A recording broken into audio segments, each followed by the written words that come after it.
Tapos may nag-rescue sa atin, si kaibigan kasama sa hanap buhay, si Angkas. Ano nimo ba? Cesar. Cesar. Thank you ba, Cesar ha? Tuluyan na nga tayong hinatak ng ating kagulong na si Cesar. Plate number 534 UIE. Kung hindi ko nagkakamali, naka-Honda Click din siya, mga kakampay. Ito, buhay na buhay pa rin sa kanya ang diwa ng bayanihan, mga kakampay. Dapat ito yung mga tinutularan ng marami, diba? Tutulong kahit walang hinihintay na kapalit. Hihira na lang yung mga ganyan, mga kakampay, diba? Alam na alam naman natin yung mga tao ngayon, yung mga nasa paligid. Kaya saludo ako sa iyo. Dalawang kamay, dalawang pa, taas ang kamay ko sa iyo, kagulong. Idol Cesar. Mabuhay ka, Idol Cesar. Sana mas marami pang katulad mo. Sana magkita ulit tayo, Idol Cesar, at makabawi naman ako sa kabutihang loob mo. At tapos may nag-rescue sa atin, si kaibigan kasama sa hanap buhay, si Angkas. Ano nimo ba? Cesar. Cesar.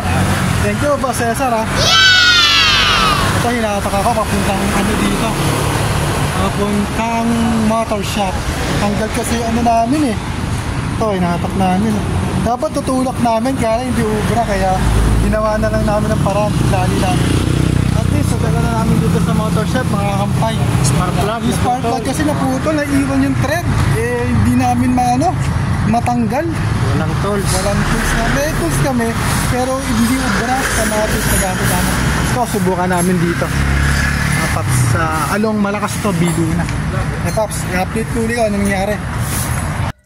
Ayan na nga, inuumpisa na namin gawa ng paraan kung paano matanggal yung thread ng spark plug na naiwan dun sa block, mga kampay. So, nung unang punta namin, mahirap daw, sabi nga nila, na mahirap daw. Pero sinuggest ko, kung pwede, silisilin. Sabi nga, mahirap nga daw kasi di-thread yan. Sabi ko, kahit paano, kahit dahan-dahan lang. Kasi wala talaga tayong dalang mahabang flat screw. Kung ayaw talaga, ang pinaka last choice ko talaga, isinangin, weldingin na lang. Tapos dahan-dahan iikot. Yun na lang ang choice ko. Pero, sumubra naman yung una kong suggestion na kung pwede isilsil na lang ng dahan-dahan. Ayun ang ginawa nga nila. Unti-unti, dahan-dahan hanggang sa umikot na siya ng bahagya. Hanggang sa tuluyan na siyang natanggal namin, mga kampay. Hanggang sa ginamitan na namin siya ng long noose. Kita nyo naman, mga kampay. Ayan, gumagalaw na siya. Nung unang hirap tanggalin yan eh. So, yun talaga ang plano namin. Isilsil. Pag hindi na kaya silsil, i-welding na lang para madaling ikutin na yung thread ng naiwan sa block.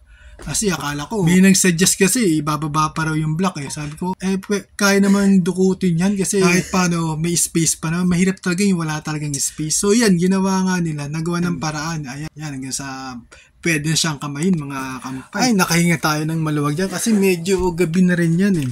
Siyempre, nag-aalanganan nga, buti nga bukas pa yung motor shop nila kung hindi magtutulak tayo ng mahaba. Ayan po yung yung naiwan sa dulo, yung thread. Naiiwan pala yan for the first time. Halos 2 dekada na tayo nagdadrive ng ganyan. Ngayon lang talaga ako naka-encounter ng ganyan, mga kampay. Mga kampay, nandito tayo sa Malakas Street, corner Bilo na. At least nagawa ng paraan yung motorcycle natin. Ayun, tignan mo, start natin, mga kampay. Ayun, mga pops, sumandar na naman, mga kampay. Swerte pa rin tayo ng kalahati. Buti na lang, may naabutan pa tayong bukas na shop dito sa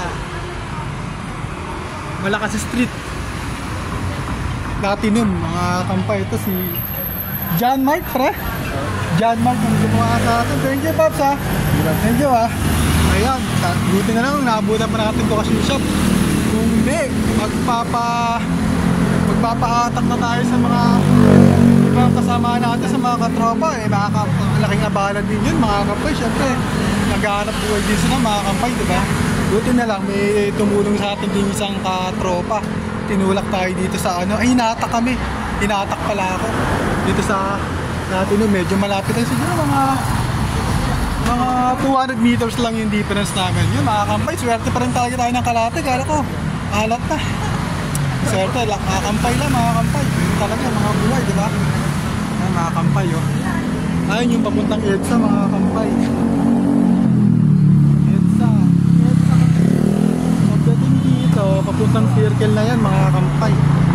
Alright, Boss John Mark, ansos na ako. Thank you, biyahe na ulit ako. Thank you for watching. Bye-bye. Wow.